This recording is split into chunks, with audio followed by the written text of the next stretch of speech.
Now introducing the Minor Wisdom Trio! Minor Wisdom!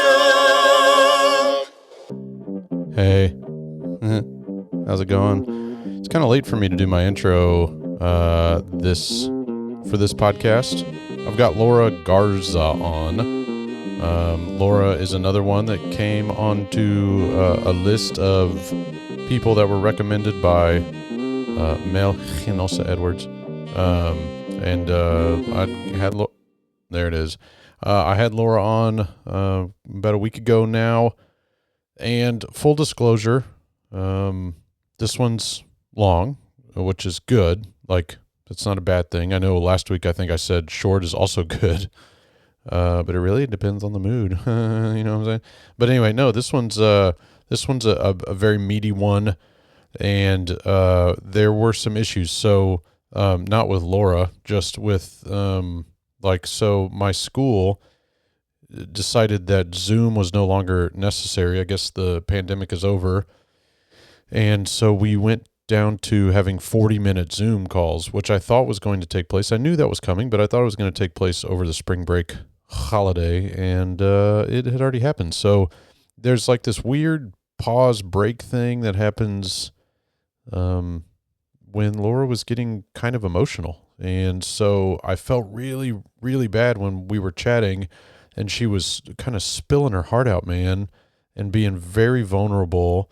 And then I had to be like, hey, girl, we got to kind of start another Zoom meeting. So that's why there's a weird kind of pause. And then we didn't re-record. We recorded some more content a couple days later. So you'll kind of hear that as well. So this is unique, but as I tell all of my guests, it's your story. So like, I'm not the person that's going to be like, all right, that's enough. Your story's over. No, if there's more to tell, it's absolutely fine. Like, I have no problem doing that. That's what kind of this podcast is created to do. Plus, I have a good time. When I'm talking to people, I really enjoy it. Speaking of enjoying things, the reason I'm recording this so late, not that you would know that because it's going to get released at the same time, because I hosted a one-act play contest as a contest manager today and the past 2 days. And it was at Blair High School, which is where not only my sister graduated from in 1996, but my mother graduated from there in 1968. So did my brother-in-law in 1994. Old people, man, I'm outing these people. I mean, my mom's dead, so I don't think she cares. But my sister and brother-in-law, they're old AF, bro.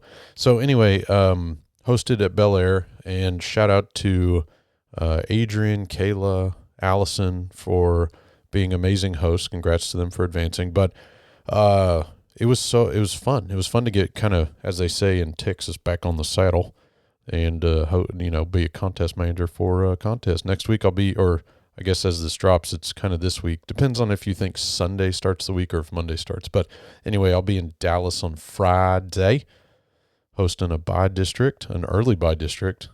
And then I'd host one more, or I keep saying host, I contest manage one more contest a couple weeks after that. And it's fun. I so enjoy it. There's a rule in the contest manager kind of guidelines to not make it about you. And I don't make any of my contests about me, but I definitely probably do more than other contest managers when it comes to adding my personality to the awards and to the curtain speech.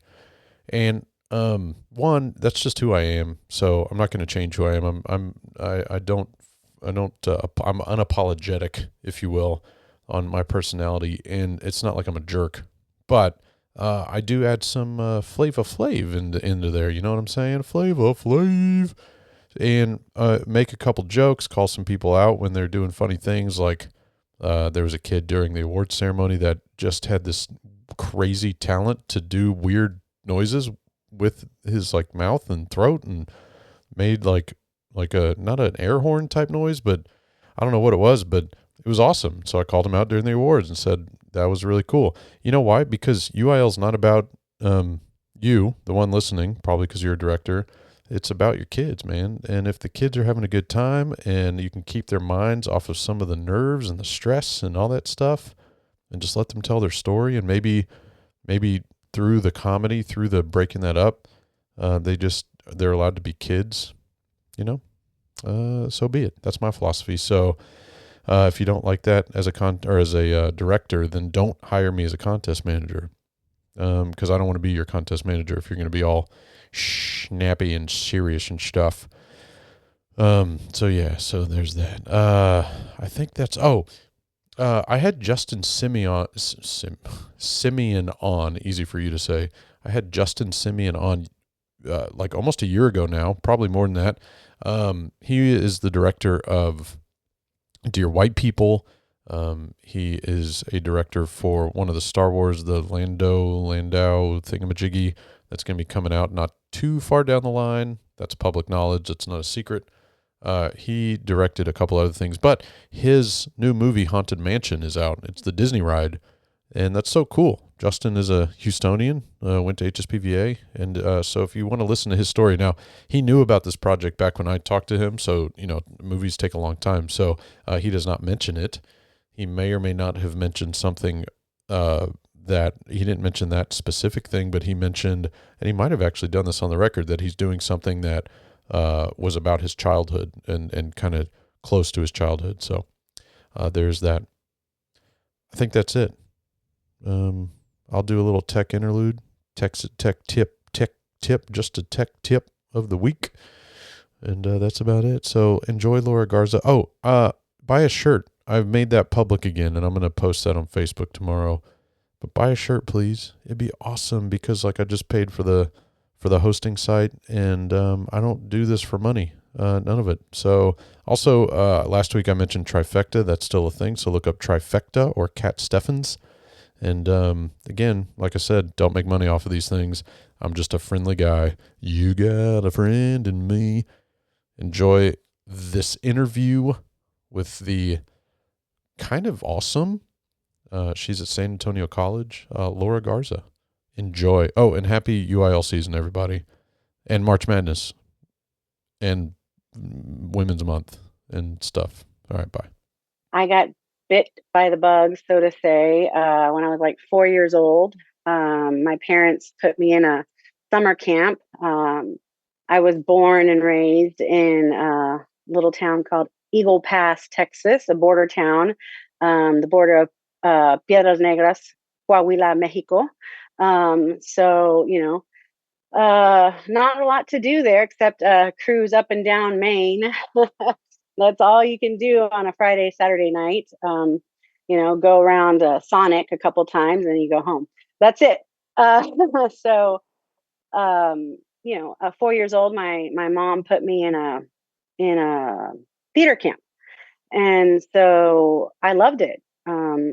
Fast forward about 8 years old, my parents got divorced, moved to San Antonio with my mom and my sister. And all through school, middle school and high school, I continued on through in theater classes. But even in high school, I did a couple plays in school.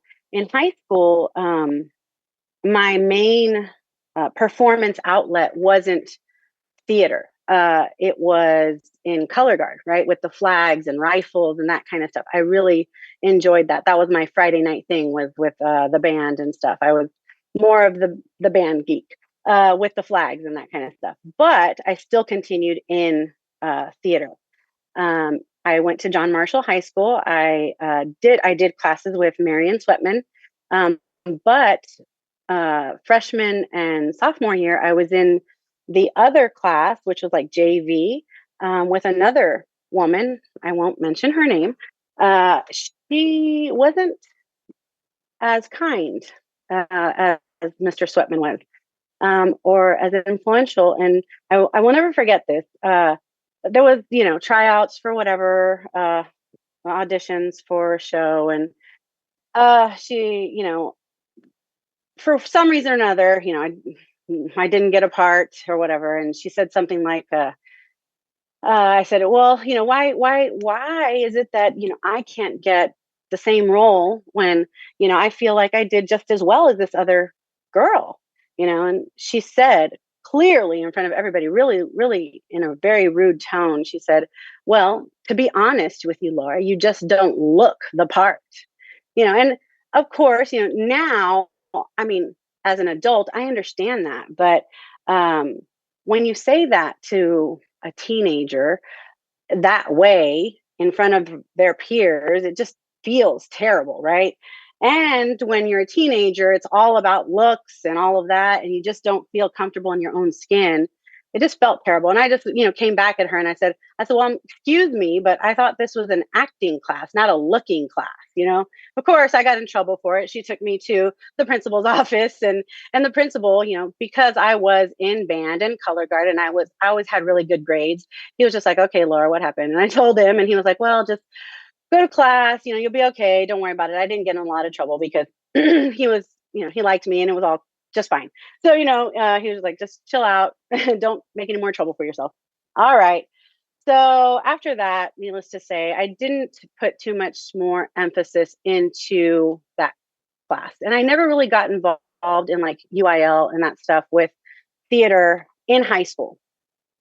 I really put more of my emphasis into like color guard and all of that because that was my crowd. And honestly, in the last 2 months of school in high school, I moved. I moved back to Eagle Pass because I was here in San Antonio, but I moved back to Eagle Pass because I kept a lot of my connections in Eagle Pass. My best friend from the time I was 3 years old till now, 40 some years later, I just aged myself, right? 40 years later, was still in Eagle Pass. And so every summer, every holiday, I would still go back, to see my dad, but really to see my best friend. And I went over there because I wanted to do graduation and prom and all the fun stuff with my best friend. And of course, I mean, it broke my mother's heart. And at the time, I didn't see that as a teenager. I just saw, the here and now and what was fun and cool and, all that stuff. But I broke my mother's heart, and it took me being a mom now to really see that. But, you don't see those things until later. But she did come to my graduation in Eagle Pass. But yeah, I did all of those things with my best friend over there. And then so yeah, I did all that and had a great time, and then came back to San Antonio after graduation and started college, and went to San Antonio College. And that's when I met Charles Falcon for the first time in acting one. And I loved it. I fell in love with drama and acting, and he was amazing. And it was like, oh my gosh, who is this man? And he was just mesmerizing. Of course, being young, dumb, and of course, poor, right? I needed to work. And I thought, well, I'm just going to work my butt off and I can just come back to school later. So I dropped my classes. Yeah, I got married, had a kid. 10 years later, I came back to college, right? Because when you have a kid, you think, okay, I want my kid to go to school. But, thinking that education is important for your kids, I wanted him to know that his mom could do it too. I wanted to lead by example. So how could I expect him to do it if I wasn't going to do it? So I went back to school with the child, a baby, a newborn, right? And so then the second time I went back to school, Charles was still there. So I went back to his class. This time Charles is there, but then so is Paula Rodriguez, right? So it's Charles Falcon, Paula Rodriguez, Jim Mammarella, Jeff Hunt is there, and Alan Ross is there. And so I study under them. And I think shortly after that, Alan Ross retires. So I got to study under them for a little bit. Alan Ross leaves, and then in comes Ronnie Watson. And oh my gosh, this is like, for me, I think, honestly, I want to say those are like almost the golden years of San Antonio College theater. We had some amazing shows at that time. I had some wonderful peers and colleagues. We did some amazing shows there. Cat on a Hot Tin Roof, Lost in Yonkers, just amazing work. And I have some colleagues that we all, grew up during those times and went off and did some amazing things in our own right. And they're doing some amazing things now. And they've come back to San Antonio. Chris Reese is doing some great things at Sam Houston High School. Karen Arredondo is a designer here in San Antonio as well. She went off, to grad school and then came back. Allison Vasquez went off to grad school and came back, and she's doing some great things. I mean, a lot of Benito Lara is now at Palo Alto College, and he's teaching. Like, just so many great people that were in school with me at that time that I can, think of that are off doing some really wonderful things. So yeah, it was a fun time that I can look back on and think of some great shows that we did at that time. Anyway, so yeah. During that time, I had my child with me, a young child, and my husband, who supported me through that time. It was hard. It wasn't easy. But yeah, I did it. And then I graduated finally from San Antonio College after doing 14 shows on stage. I think I did one after another, right? I just didn't stop. I did everything from mostly on stage because I really loved performing, but I also did stage managing, assistant directing. I did costumes. I did, even the fly system, everything you can think of. I did it. Choreography. Even I tried to do everything because I wanted to learn everything I could. So yeah, after that, I left there and then I went to UIW, the Incarnate Word. After that, and I studied with Margaret Mitchell. I did a lot of costume work there with her, Robert Ball. And then from there, with them, you really are getting, again, another well-rounded education with them. And so there, I was another 2 years there, got my bachelor's there in theater. And I had this amazing moment in my capstone senior class with Margaret Mitchell. That I will never forget it. Margaret, really helped me see things very clearly there, because we're having this moment and everybody's talking about how they're going to go off to their grad school from there, right? Oh, they're going to go to New York. They're going to go to Los Angeles. They're going to become actors and all these things. And me, I'm here in San Antonio with my child and my husband. And that's not really, in my mind, a possibility for me because we have our home. My husband is the major breadwinner for our family. He has his stable job here. He's not going to leave. I know he's not going to leave. I'm not going to ask him to leave because his job is here. And I know that the school that I go to has to either be here in San Antonio or somewhere close by because there's no way that we're moving. And there's nothing here in San Antonio, no grad school in San Antonio that has a theater program, like a theater major, right? Anything like Trinity had like a theater. It wasn't theater. It had they have masters in teaching, and nothing else, right? The closest thing was Texas State. And I was like, well, and so she comes to me, she's like, so Laura, what are you thinking you're going to do? And so I just start crying, right? I'm bawling.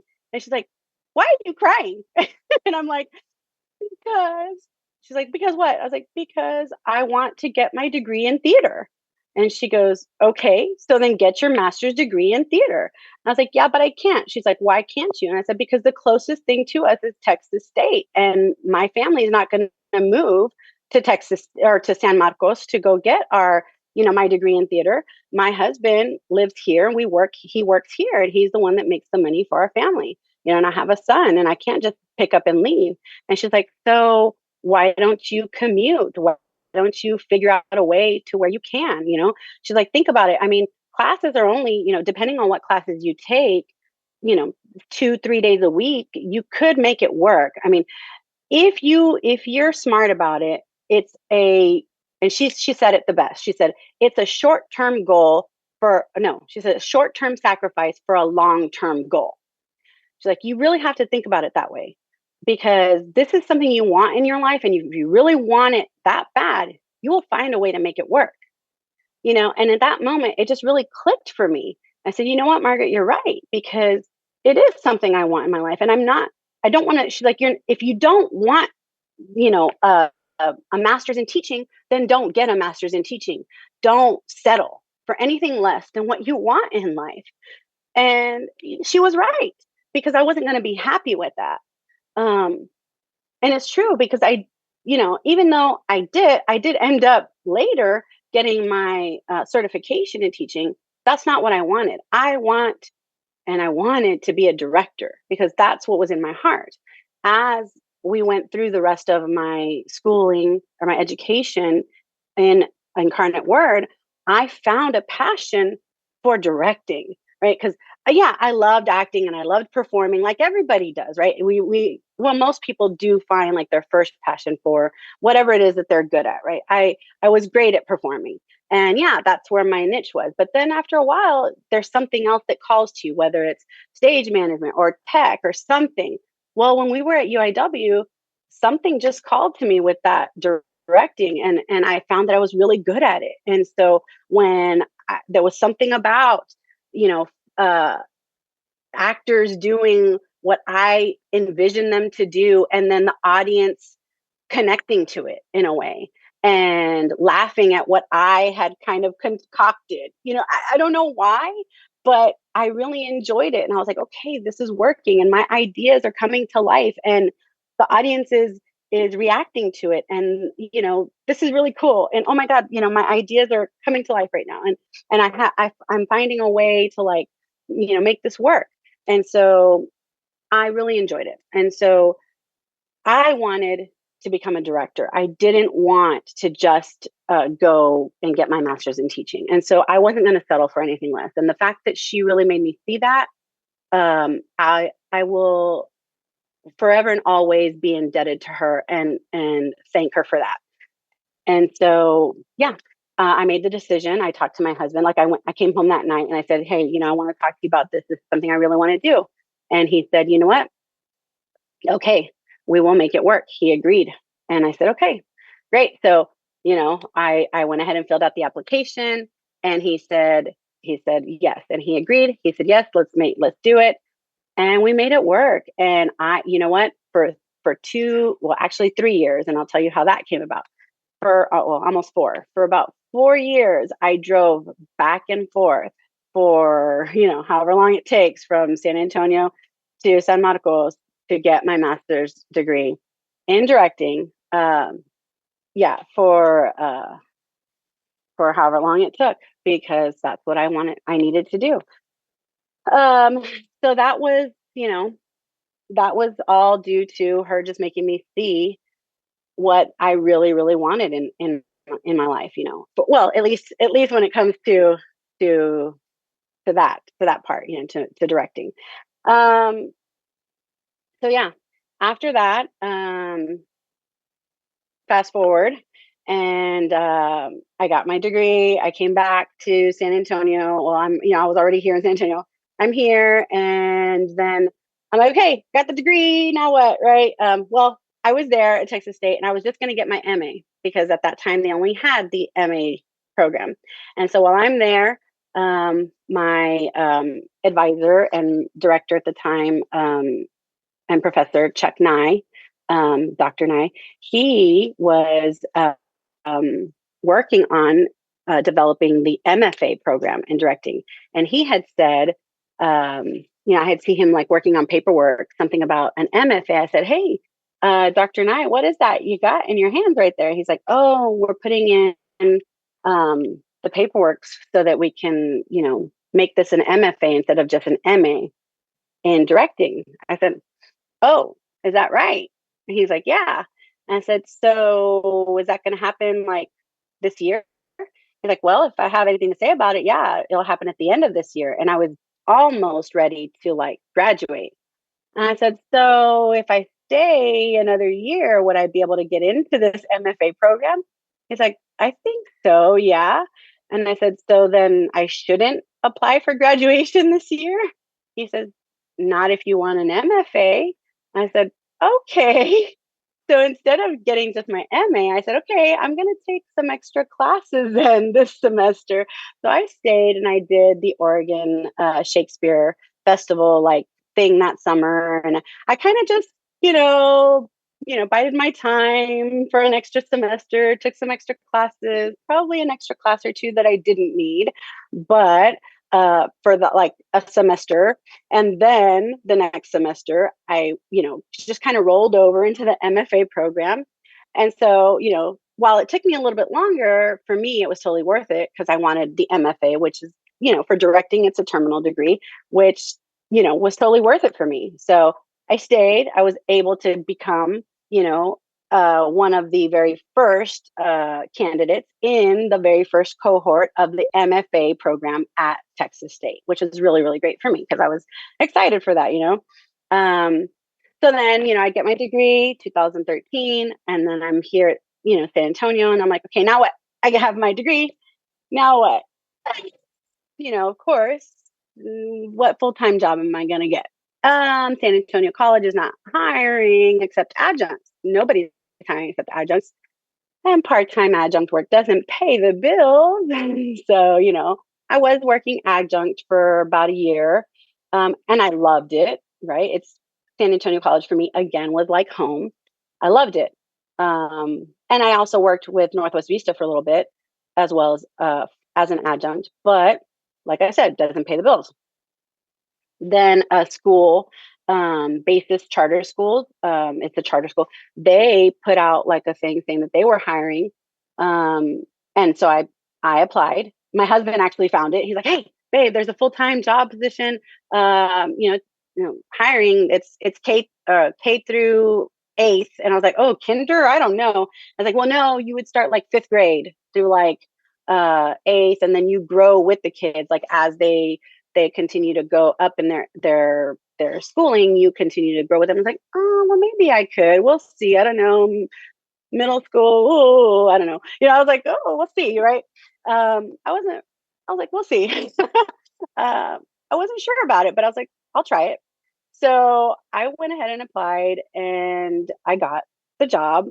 And because with the charter school, they were like, they wanted someone that had their master's degree. That was like their whole thing, was like anybody that had their master's and was like a working professional in the field was like who they wanted to hire as their teachers teaching their students. So I basically started that program and built the theater program with Basis, with the first Basis here in San Antonio. At least the San Antonio North one. So I started that program, and I was really excited to do that. And that very first, class of students was like no other.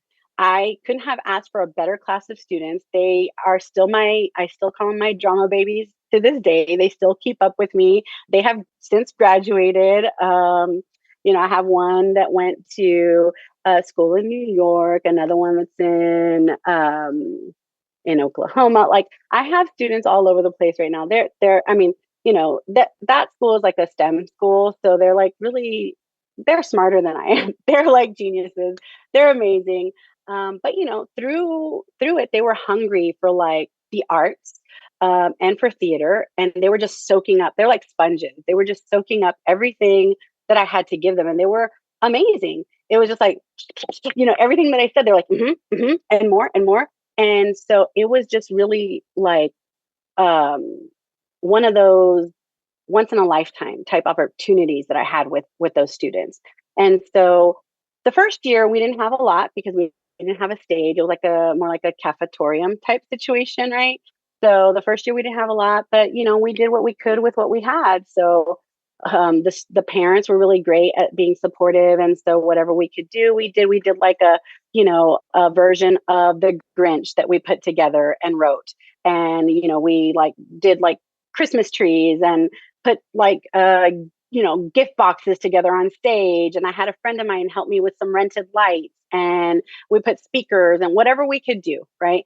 The next year we got a little bit more inventive. We actually had the admin helped with getting together a little bit more of a stage and some curtains. And every year it got a little better. And then we actually started entering some contests. Like we started with the Texas Charter School League, right?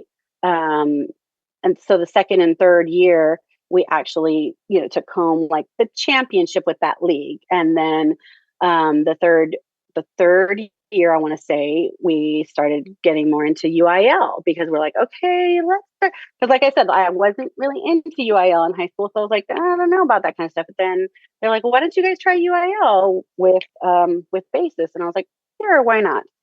So I started dabbling a little bit. And so we did. We entered, we were like 3A at that point. I didn't know much about it. I was like, like a fish out of water almost, but we did. And that year, I think we advanced to like a region or something like that. And it was like a big deal. And that's when I met Jackie Kanya. And Queen, I love her. She loved, we like immediately fell in love because I'm super competitive. She's super competitive. But we were like, it was like a friendly competition. And we were like almost like soulmates because we were just like, we totally understood each other. We got each other and we spoke each other's language. So it was just really great to meet someone that understood me and spoke my language. So yeah. Then the next year, we competed again, and again we advanced. And then I think that year we advanced again, but not as far as we did the year before. And then we switched admin, and so I'm on my like 5th year with Basis, and I am now at the point where with this new admin, it's getting a little bit more difficult because even though my students are doing wonderfully, my program is growing and we are like just like on this trajectory that's going up and up and up. And now that the admin has shifted, we've got this new admin that has been promising to help us and to get us more resources. There's a lot of promises that aren't being kept. But we see that the sports teams are getting a lot of resources and support and funding, but they're not doing things that we're doing, right? But we're doing a lot. We're just not getting a lot of the support that they are getting. So it's starting. My students are seeing this, and it's not right. And in fact, what happened is our space, even our classroom and our stage, gets cut in half to be used as now a second classroom. And I walked in after a summer and saw this happen. And I said, no. I said, I'm done. And in that moment, the theater coordinator or supervisor from NISD had reached out to me and basically said, hey, there's an opening. And would you like to come over here? And, I still wasn't certified, but I could get emergency, or what's it called? Like alt certification, right? And I still had time. And I was like, you know what? I was like, I think it's time, because I had been dabbling with the idea and it was a huge raise for me and a step that I needed to take, because I was like, I was contemplating it. And I think that was probably the straw that broke the camel's back.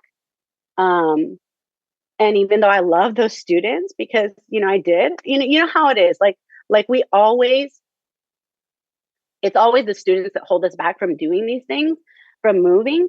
But I just couldn't not do it anymore.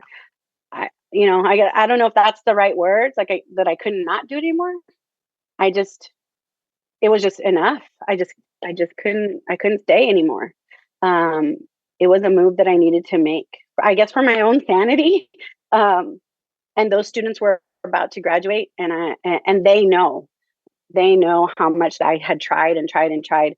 And they understood, because when I came and talked to them, I said, hey guys, it's time. And they were like crying. I was crying. And it was just, they were like, we understand. They totally understood. They were more adult than I was about it. They hugged me and they cried, but they were like, we love you, Miss G, Miss Garza, we love you, we love you, we love you, but we totally understand. You got to do what's right for you. And they, like I said, they still keep in contact with me today, and all that. And, I have my own theater company, and a lot of them had come and done things with my theater company when they were still in town, because that's how much, they were a part of, um, my family and my life, because, that's how much respect we had for each other. They knew it was time. So, yeah, I moved to NISD and went to Taft High School. And it was, like I said, one of the best steps I made. Not, the students, I would have stayed with those students forever. But as far as working with the team that I went to, oh my God, they were amazing. Amanda Pyle and Esther Burton, they are, two of the best. If I had a team that I could handpick to work with, that's it right there.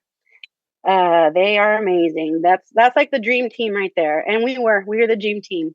And then the principal and the admin that I worked with at Taft High School, the best. Marty Fernandez, she is amazing. If you could ever talk to her, you got to talk to her. She is just, I mean, talk about amazing bosses. If I could have stayed there, I would. The only reason I left Taft was because, SAC had the opening that they did just this year, and I went there because that's always been my dream job, to be full-time at SAC. That's the only reason I left Taft. I would have never left Taft because I absolutely loved it there.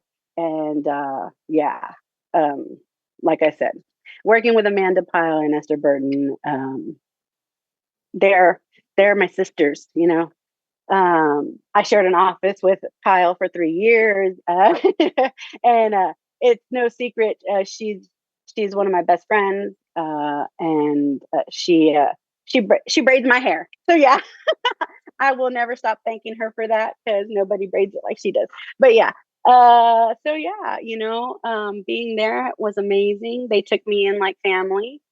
David Nanny, who was the theater supervising coordinator for NISD, really made sure that the NISD theater was like a family, like all the directors there. When I went into that, I guess, um, environment, it really was like a family. And I was surprised because what I came from previously, I hadn't experienced that before. So that was really, really great to experience and see and feel. And then being with, like I said, with Amanda and Esther, that was really cool. So for the past 3 years when I worked with them, that was really cool. And then, of course, COVID hit. And I mean, I don't have to relive that whole thing. COVID was not fun for anybody. But going through it with them, what made sure as hell made it a lot easier. Having them to by my side through it really made it easier. You know, so yeah, during COVID in 2020, I lost my brother, and so they having them, helped, because they helped me through it. So, um, coming back from it, Yeah. we did, we had the great experience of doing a Curious Incident, and we did win a state championship. But that year was really weird because we had some really high highs and then really low lows, so it was just really, it was weird. It was a weird year. So yeah. And then right after that, this position opened up at San Antonio College, right? And I had found out that Charles was retiring, one of my mentors. And so I applied, and I didn't find out until like a couple weeks before the new year was starting at Taft. And when I find out, I'm just like, okay, this is a really hard decision, because Taft is a place that I really do love to work. Like I said, if it wasn't for this being the opportunity of a lifetime and my dream job, I would never leave Taft. And I really did. Like when I called Amanda, I was just like, Pyle, I love this opportunity that I have, but I also don't want to leave. You know what I mean? So I was like, can I take y'all with me? You know what I mean? And she was like, I wish. Yeah. But she was great about it because she was like, um, I'm super happy for you. She's like, I hate it for us, but I'm super happy for you. And I would never, hold you back from Right. something like that. And she said, she's like, I knew, Laura, we would only get you for a couple of years because you're amazing. She's like, I knew we would only have you for a short time. And so you're amazing and you deserve this. You deserve the world. And we love you. And we want you to have the best. And so, of course. So this is where I had to interrupt her, unfortunately, which I felt horrible about. But while I've got you here, let's just do the tech tip of the week. This tech tip is about UIL 1-act play, and I hope people are listening. If you have the use of overhead or in some case backlight that's LED and you're not using it, or if you have a cyc with really sweet LED cyc lights, like a nice clean cyc, can you use it, please?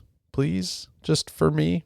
Just for wee little old me and Laura Garza, use it for her too. But the shows, and this is not just from this year, so don't think that I'm just calling out people that competed at a contest that I just contest managed. This is something that I've witnessed for the past almost 2 decades.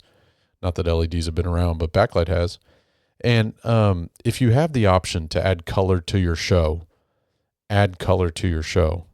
please. It is dreadful to watch something that is just straight on light. And when you have the ability, do it. And even if it's not the right color for the right time, it just adds so much depth to your shows, to what your actors look like, to your scenery. And that's my tech tip, just the tip for the week. Please, color, add it, do it. Amanda, no, she was great. She was like, yes, you deserve the best. And Marty was like, absolutely, we don't want to lose you, but we are behind you. We support you. And even though, at the time that I was leaving, certain, a lot of people were actually, a lot of teachers were leaving teaching, and it was getting pretty hard. Like some people were trying to make it hard for teachers to leave, and Marty was supportive. Marty was like, no, we're not going to make it hard for you. And she did everything in her power to not make it hard for me. And because of her support, it made it very easy for me. And so my praise goes to her and to Amanda Pyle, for making it very easy for me, and for having my back and for supporting me. So yeah, because it was so close to the time. Because things go slow sometimes when you have big districts at like Alamo College and stuff like that. The paperwork can get lost and all kinds of things. So it was but yeah. So now I'm there, and it's very different. While I love being back at my home, as you say, because like I said, I was there for a long time. I worked there. I was a student there. All of that. It's different, right? And then I'm by myself because I'm the only director. I'm the only full-time faculty. I'm the theater coordinator. Mike Doggett left. Charles Falcone left. There were 2 of them there as full-time directors. They both retired at the same time, and then I replaced them both as the only one. And I don't know when I'm going to hire another full-timer. And yeah, so I'm like, great. Can I get someone else, please? I was used to being a part of a team, and now I'm by myself. And so I'm like, it feels kind of lonely right now, but it's okay. I'm like trying to like build the department back up and get enrollment up again. It's going, it's going slowly but surely. It's going. I can see like the sparks going. The students are getting excited. And yeah, we're getting there. It's a slow process, and I'm learning new systems. We've got a new chair too, but it's a process, it's a process. But it's different because I miss my friends. I miss sharing an office with my friends. And so sometimes I look over and I'm in my office by myself, and I'm like, hey, oh yeah, I don't have anybody to talk to. Like, yeah, yeah. That's you could. I mean, theater people talk to themselves all the time. But all right, well, I first have to very much thank you for being vulnerable and just kind of allowing yourself to tell your story the way your story should be told. That doesn't happen all the time, and I appreciate when it does. So I'm very sorry to hear about your brother. There was a gentleman named Richard Solis who was also in San Antonio who lost his life to COVID. Yeah. Who I was close with at a point in my life, but at the time of his passing, I was not.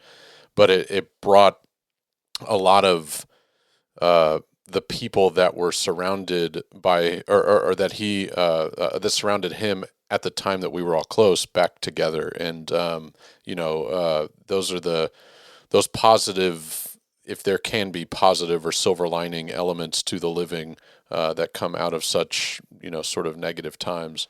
The other thing to flip that, as far as small world, because I saw you nodding your head when I said Richard's name, so I'm assuming you know the name. But do. Claudia Vasquez, who is now, this white Jewish man is not saying her name the way that it's supposed to be said, but who is at Public Theater.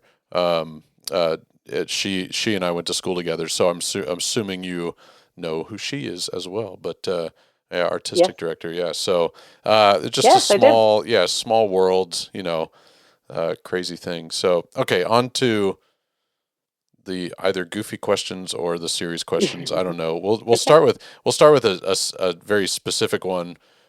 Can you still twirl? Yes, I can. Okay. Yes, I can.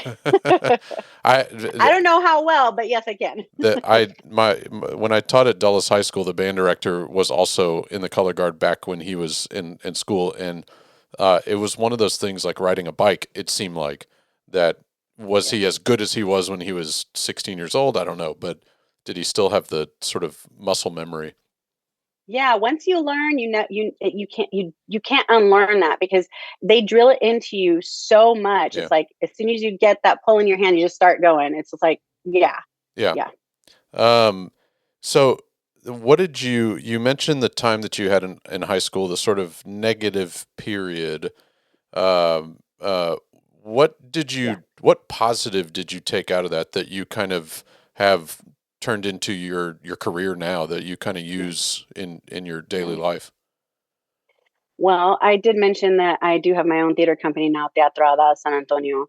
And that's basically what I do now is that I make sure that we are inclusive. We serve the main thing that we do is that we make sure that we give a voice and a platform to the most underserved communities, the ones that don't have a platform, that don't have a voice, because we feel that all stories should be told, starting with Latinx, BIPOC, LGBTQIA, right? The ones we feel that all shapes, body forms, no matter what you look like, should have a voice on stage. And for me, I just felt like because I look different or because so and so looks different, that they never got a chance. And it was really unfortunate. I know for me, for myself, um, as when I was 8 years old, when I came to San Antonio, um, as the little Latina, right, from Eagle Pass, I myself, I had to assimilate because I, had brown hair, brown eyes, and everybody else was, blonde hair, blue eyes, and I wanted to look like them. I was like, I don't look like her mom, and I wanted my hair to be lighter, and I wanted my eyes to be lighter, and I wanted to look like them, and I wanted to talk like them, because I didn't talk like them. I had an accent, and I didn't understand, and even my teachers would be like, "That's not how you speak. Stop speaking Spanish," and that kind of thing. And so it was really hard for me. Um, and so I hate I hate is a very strong word, but I almost hated myself. I hated those parts of myself. And so now, as an older woman, I'm starting to like rediscover those parts of myself and love those parts of myself and learn to love those parts of myself. And I want to make sure that other little Latina girls or brown boys are start understand those parts of themselves and really embrace what's different about them and use the uniqueness of themselves to their advantage and embrace it, right?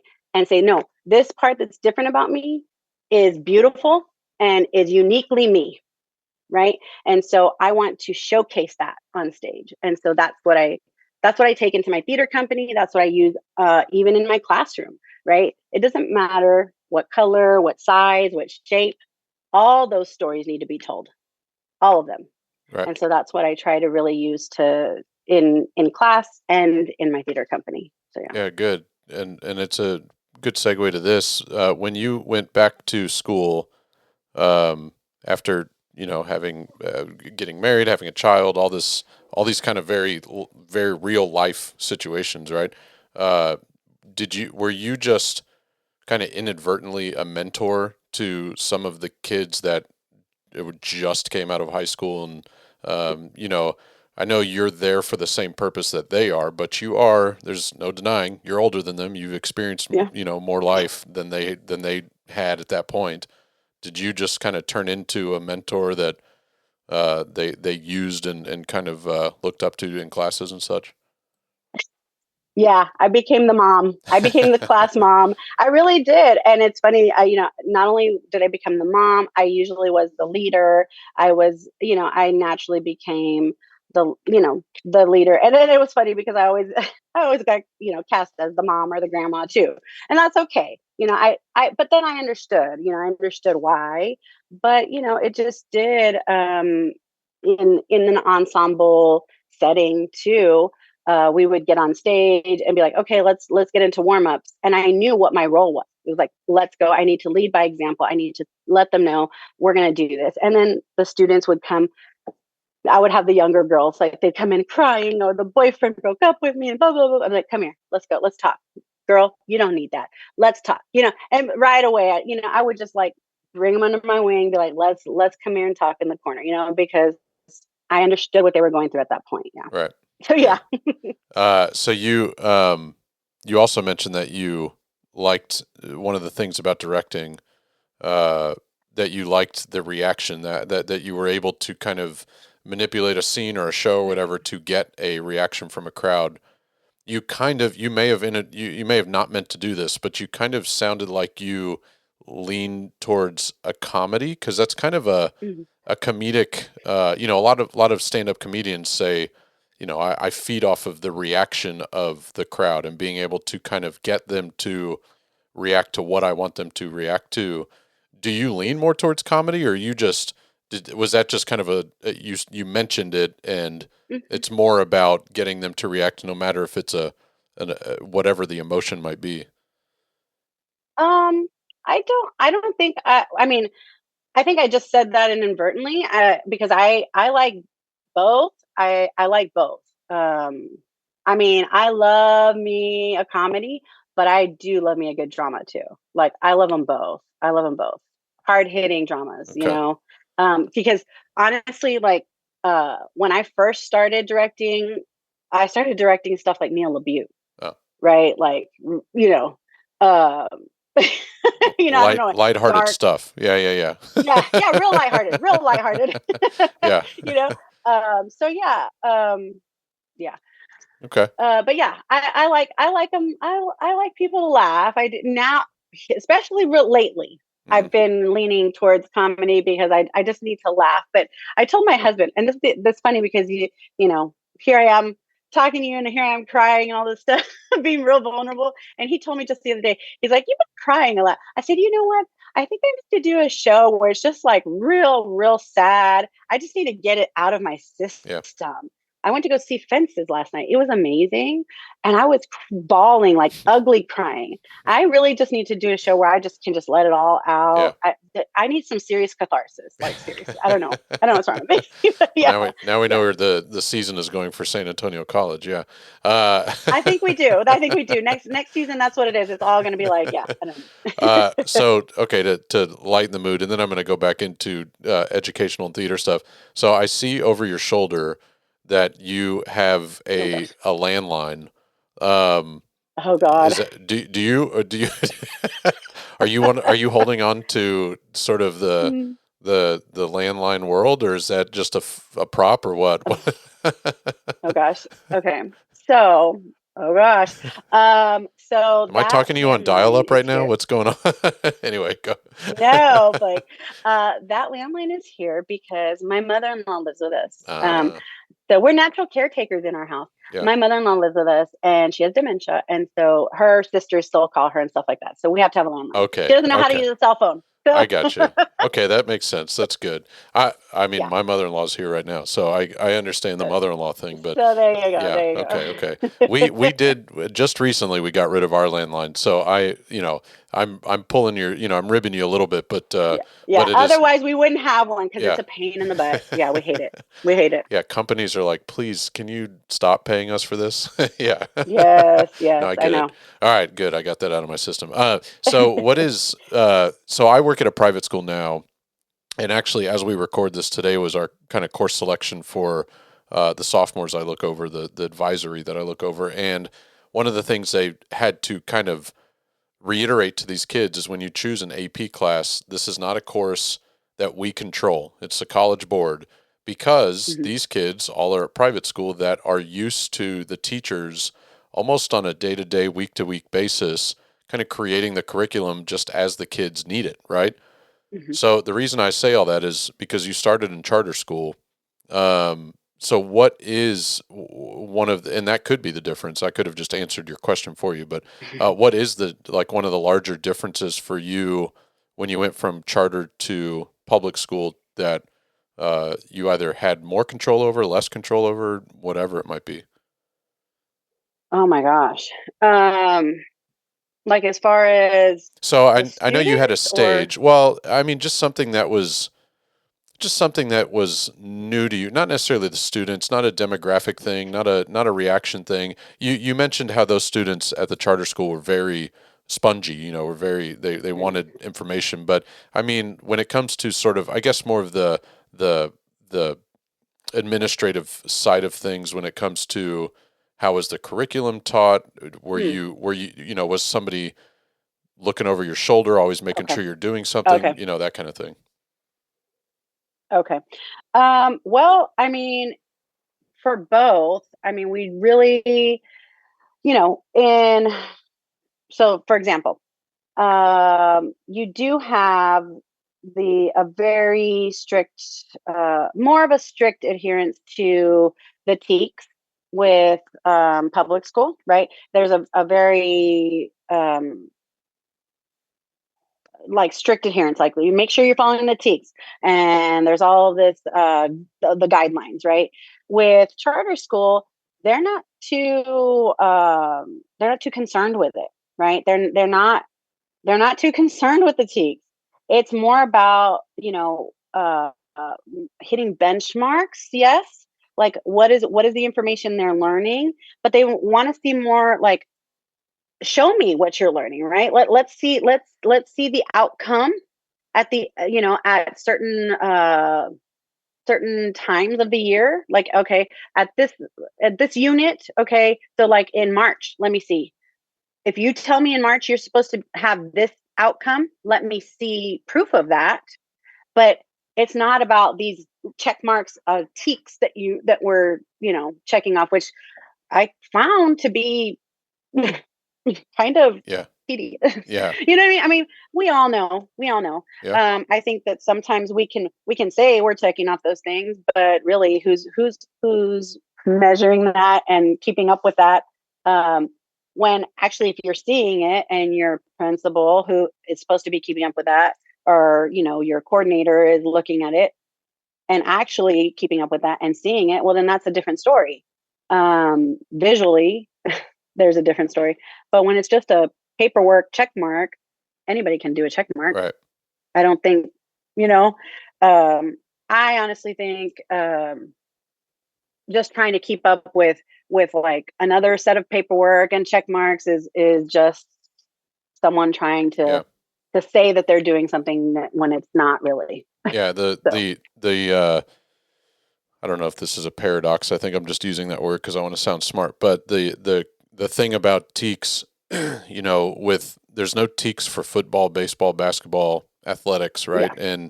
But we get compared to that all the time. But our TEKS, the result of our TEKS is a show, which is what is compared to a game or something like that. So our Right. classroom work results with, or the end result is this 7:30, 7 o'clock, curtain. Right. And Right. so it's if you have an administrator who is well versed in the performing arts, then maybe you're like, Right. they're gonna Right. know. Right. So yeah, Right. And our administrator wasn't really about like even worried about TEKS. It was more about, okay, what are the main concepts that your classes right, are studying this year?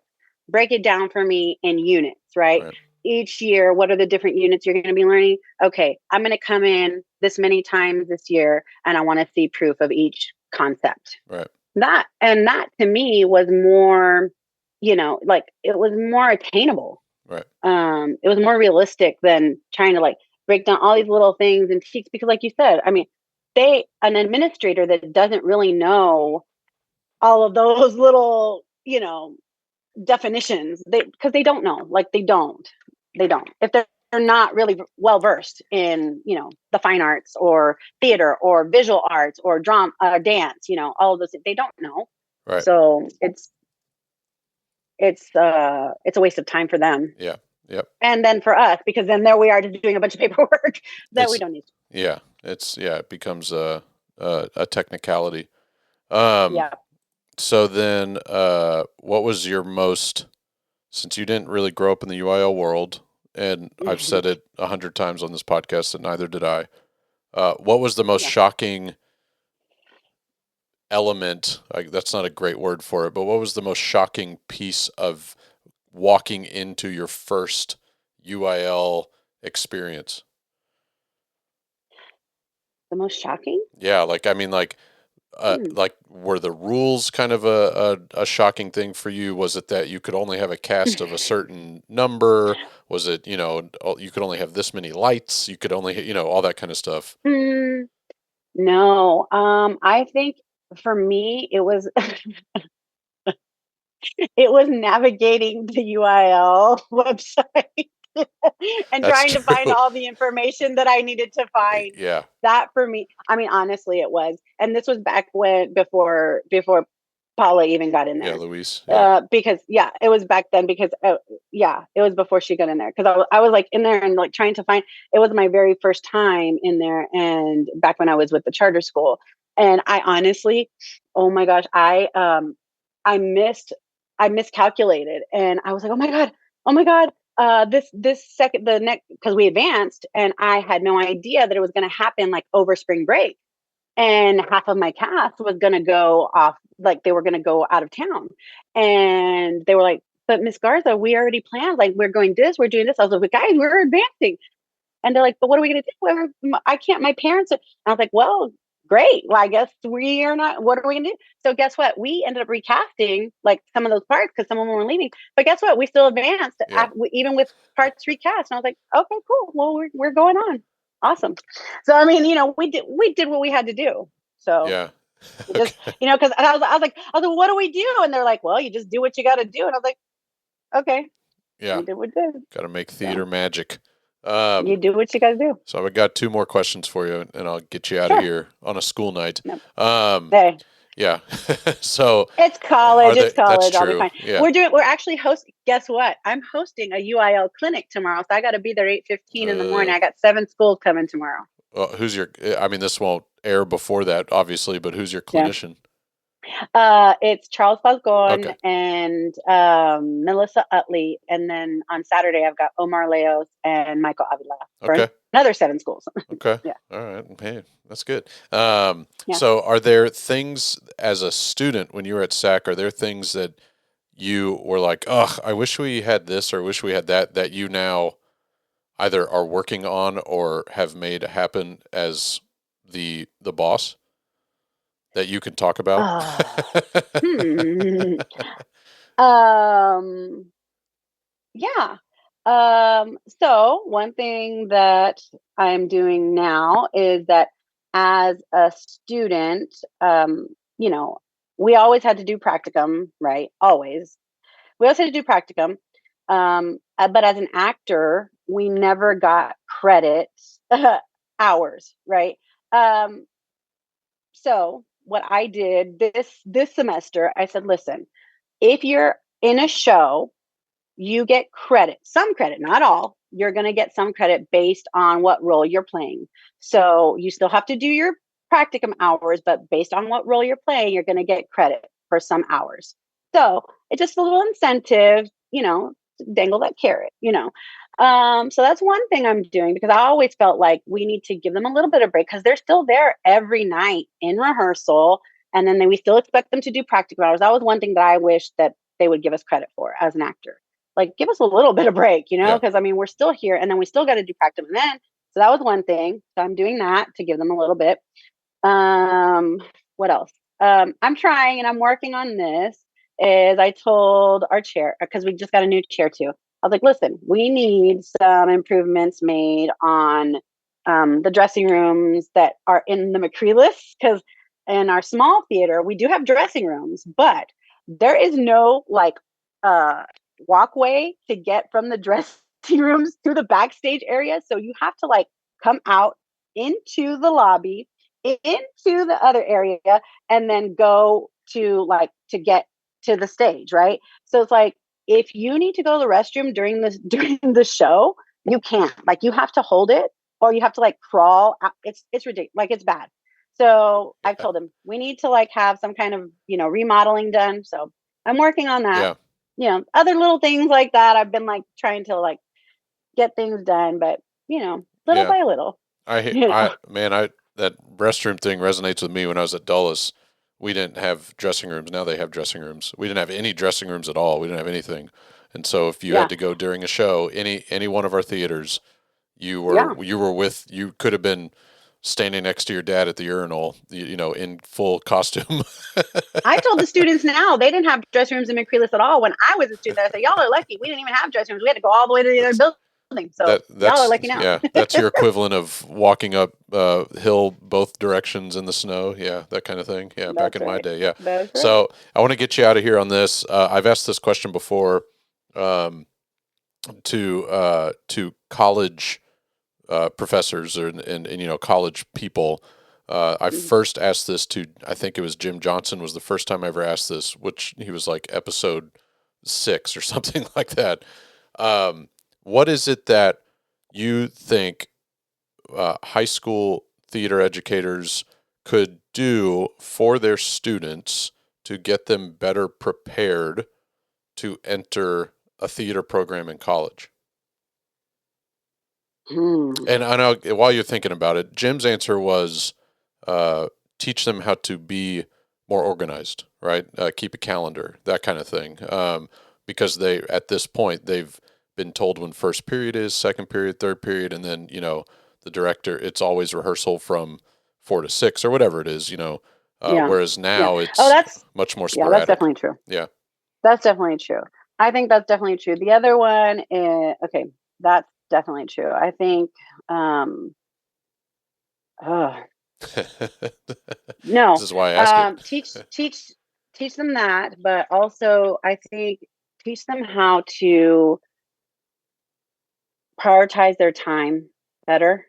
Because I think there's a lot of like, you know, oh, I did, you know, I forgot and I just didn't have time. I'm sorry, I'm late. I'm running late. A lot of that. And you know, I just didn't have time to do this. Oh, can I turn it in later? And a lot of that. A Yeah. lot of that. And I know it's like because we're doing TikTok or we're watching Insta, you know, all that stuff. Prioritize time a little bit better. Oh, learn how to write a paper Okay. because there's a lot of that. And I see a lot of just bad writing. Yeah. And so it's those two things. Prioritize your time better and learn how to write a paper. Okay. And because this is the most important. and actually I lied to you. I'm going to get you out of here on this. You mentioned you have a theater company. First of all, I want you to send me information so I can put it in the description, right? Will But do. what is the mission statement? What is it that you want your theater company 20, 30, 40 years from now to be known for and remembered for? With us, representation matters all the time, from the page to the stage, all day, every day, 24/7. Hi, me again, my podcast, Minor Wisdom. Anyway, buy a shirt. So this is now where we pick up, where we re-established a connection a couple days later, and she wanted to mention some things. I did take some liberties in cutting a couple things out from the beginning of this because it was kind of a rehashing, a repeating of what you've already heard in regards to her appreciation to those directors that kind of paved the way for her at San Antonio College. But then she picks up with discussing why education, how she got an education, and gives a lot of the credit to one individual that most of you have heard of. So I'm going to pick it up right where I think it makes the most impact, personally speaking. And then that'll be it. All right. Thanks. Paula Rodriguez, I was in her intro to theater class and acting one class. And she just, out of sheer whim says, in her Paula Rodriguez voice says, "Hey, you should audition for my show." It was her first show. It was Anton in Show Business. And I was like, yeah, why not? I took a chance, right? I hadn't done a show since high school, right? And I just thought, yeah, why not? I did love performing. Like I told you, I was always a performer ever since 4 years old. So I decided to take a chance, and I did get in and that was it. I was hooked ever since. There at SAC, I did 14 shows back to back. If I wasn't on stage, like I said, I was backstage doing something. I was always doing something, something in one of the shows. And I did something with each one of the directors there because it was like learning something from each one of them. And even in that show, she always tells this story. She loves telling this story. She says, "I remember that show, my 2-year-old, my son, my 21-year-old now, but at that time he was 2. I remember you coming to rehearsal and you walking on the stage with a 2-year-old on your hip in rehearsal, saying your lines, and him like repeating your lines, but like, cause I was yelling at the person on stage with me, and I was like saying the lines, and he's like, rah, rah, rah, rah, like, in his voice, like just, mimicking me. So he's like, she was like, "I'll never forget it." It's just like, Laura with little mini Laura walking behind you, doing your lines with you. And I was like, oh my God, yes, I do remember that. So yeah, it was Paula who, asked me to just audition, and I did. And then kind of like going through the process there at SAC, watching all of those directors, Paula, Ronnie, Charles Falcone, especially, he was a mentor for me, Paula, and Jim Mammarella. Those directors all taught me something different in each one of their processes, because I did every one of their shows, and I even like assistant directed for them, or stage managed for them. They all taught me something different, and I took something from each one of them, and still to this day, like in my class and in my teaching, I will use a lot of those lessons in my lessons now. So it was really like there that I knew that I wanted to eventually teach, right? And I knew I wanted to teach college specifically, which is why when I was in that class with Margaret Mitchell, like I was so like dead set on I wanted to get my master's in theater, like something theater related, because I knew I couldn't teach college level theater without it, right? Because you really do need that theater degree. So yeah, that's when it all came to pass. Like, I need to come back here. I need to be part of this team. I needed to be there. And so it was really that whole experience there at SAC that got me thinking this is where I want to be. And so now, all these years later, that was in 2004, when I was, there during that time, and what we're 2023. So, almost 20 years later, I'm back at SAC teaching. So it's a very full circle moment. And so now I'm there. I'm back home teaching at SAC. And so, yeah, that's how I got into teaching. There you go. Minor wisdom.